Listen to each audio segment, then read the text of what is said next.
Hello' welcome back. আজি আমি অসমীয়া বিষয়ৰ কিছুমান গুৰুত্বপূৰ্ণ MCQ আলোচনা কৰিম। গতিকে ভিডিঅ'টো শেষলৈকে চাই থাকিব।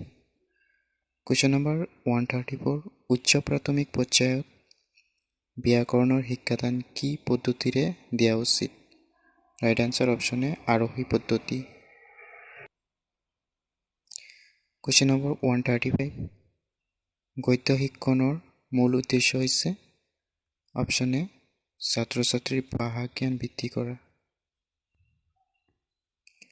136, মাতৃভাষাৰ মাধ্যমত শিক্ষা গ্ৰহণ কৰাৰ প্ৰধান সুবিধা হ'ল অপশ্যন চি, পাঠ্যক্ৰম সহজে আয়ত্ত কৰিব পাৰে।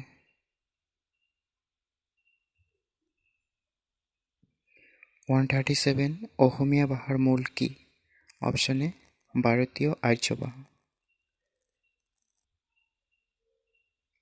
138, অসমীয়া ভাষাৰ প্ৰথম সাহিত্যিক নিদৰ্শন কি? Option B, চৰ্যাগীত।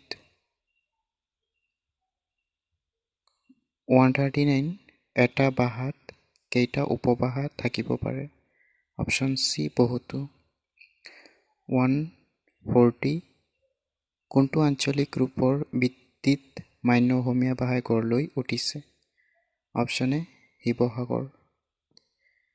141, শ্ৰীমন্ত শংকৰদেৱে ৰচনা কৰা নাট কোনখন? অপশ্যন বি, পাৰিজাত হৰণ।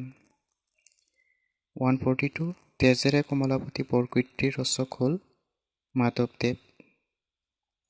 143, তলৰ কোনখন গ্ৰন্থ শংকৰদেৱে ৰচনা কৰিছিল? Option D, কীৰ্তনপুথি। 144, অসম সাহিত্য সভাৰ প্ৰথমগৰাকী সভাপতি কোন আছিল? Option B, Padmanath Gohainbarua. 145, লক্ষ্মীনাথ বেজবৰুৱাই ৰচনা কৰা আত্মজীৱনীখনৰ নাম কি? অপশ্যন এ, মোৰ জীৱন সোঁৱৰণ।